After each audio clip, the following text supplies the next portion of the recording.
একটা বোল নিয়ে নিয়েছি। এই বোলে পোস্ত বাটা দিয়ে দিচ্ছি। পোস্তটা আধ বাটা করে নিয়েছি, পোস্ত বাটাটা দিয়ে দিলাম।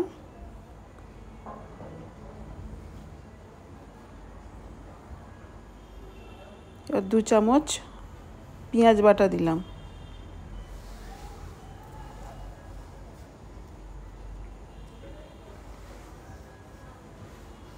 আদা বাটা একটু দিলাম।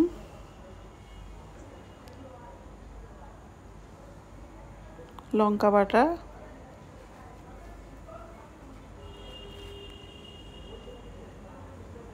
অল্প একটু নুন দিয়ে দিলাম।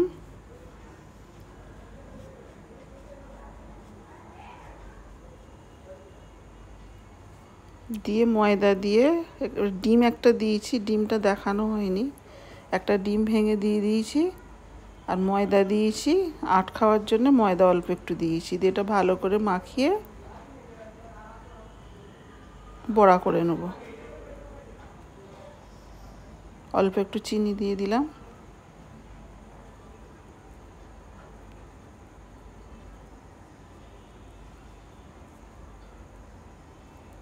এদিকে একটা গ্যাস জ্বালিয়ে কড়া বসিয়ে দিয়েছি, তেলটা গরমও হয়ে গেছে।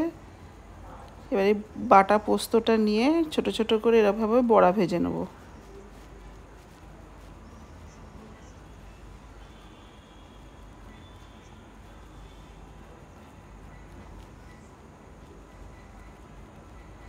বড়াগুলো ভাজা হয়ে গেছে, এবার একটা প্লেটে তুলে নেব।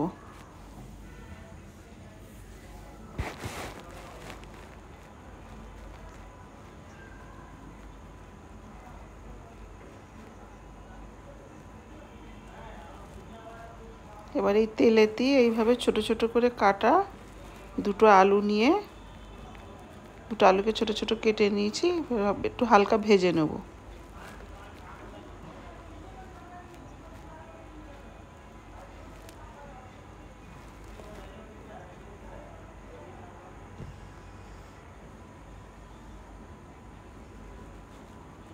হালকা ভাজা হয়ে গেছে, এবার একটু নুন দিয়ে দিলাম।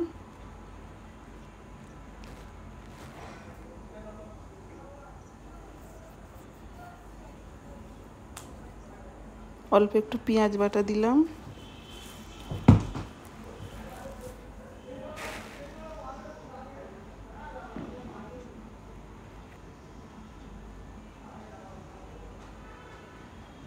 এগুলো দিয়ে একটু নাড়াচাড়া করে নিলাম। দিয়ে এবার আদা বাটা একটু দেবো,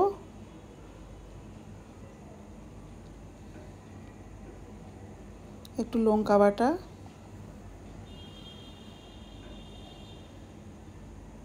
এগুলো দিয়ে একটু কষাবো।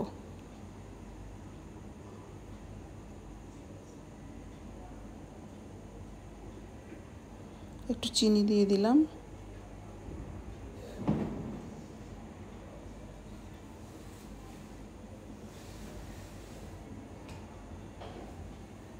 ভালোভাবে কষানো হয়ে গেছে, এবারে পরিমাণ মতো পানি দিয়ে দেবো। দিয়ে এটা আমি ঢাকা দিয়ে আলুগুলো সিদ্ধ হতে দেবো।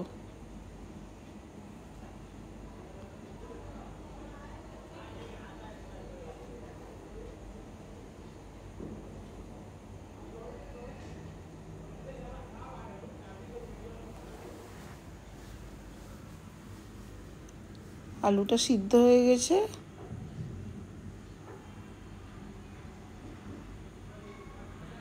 এবারে পোস্তর যে বড়াগুলো বানিয়েছিলাম ওইগুলো দিয়ে দিলাম।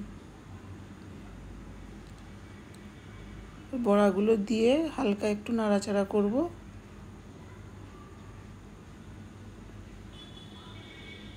উপর থেকে একটু গরম মশলার গুঁড়ো দিয়ে দেবো।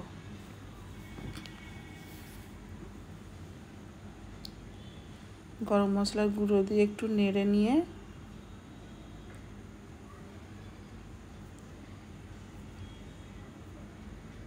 এক চামচ মতো ঘি দিয়ে দেবো। এগুলো দিয়ে আবার একটু হালকা নাড়াচাড়া করে 2 মিনিট মতো ঢাকা দিয়ে রাখবো।